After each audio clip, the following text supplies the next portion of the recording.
Böyrəyimizdə daş olub olmadığını necə bilmək olar? Əslində böyrək daşlarının bir sıra əlamətləri var. Amma böyrəyin özündə yavaş-yavaş ağrılar olmur. Ağrı tutanda birdən tutur və bəzən buna da dözmək çətin olur. Amma məsələn sizin üzünüzdə, ayaqlarınızda uzun zamanlı şişkinlik varsa, ödəm varsa və yaxud da sidiyə gedəndə göynəmə varsa və bu uzun illər boyu və yaxud da uzun aylar boyu davam eləyirsə, eyni zamanda bəzən sidiyə gedərkən qanlı sidik olursa, böyrək daşlarından şübhələnmək olar və eyni zamanda əgər böyrək daşları iltihabi bir prosesdədirsə, o zaman ürək bulanma, qusma, qızdırma kimi hallar da baş verə bilər. Əslində böyrək daşları kalsium oksalat və yaxud da urat kristal duzlarının böyrəkdə və yaxud da sidik kanallarında yığılmasından yaranan bir prosesdir. Əgər bu da vaxtında müalicə olunmazsa, yəni üzərinə düşürülməzsə, hidronefroz adlı ağır bir xəstəliyə səbəb ola bilər və Allah göstərməsin gələcəkdə böyrək çatışmazlığına qədər gətirib çıxara bilər. Hidronefroz nədir? Sidik kanallarında və yaxud da böyrəkdə sidiyin yığılmasıdır. Böyrəyin ləyənində yığılır sidik və yaxud da sidik kanalında yığılır. Çünki sidik normal şəkildə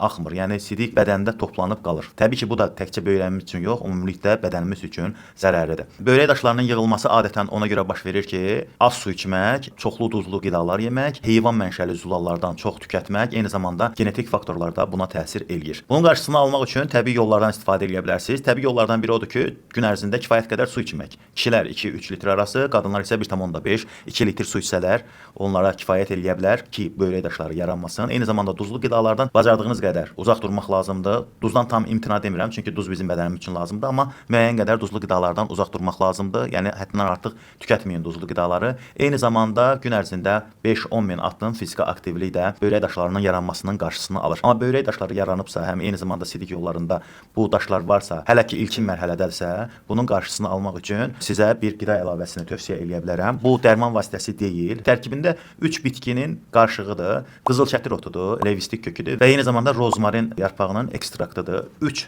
bitkinin birləşməsindən bax belə bir qida əlavəsi alınıb. Bu nə edir?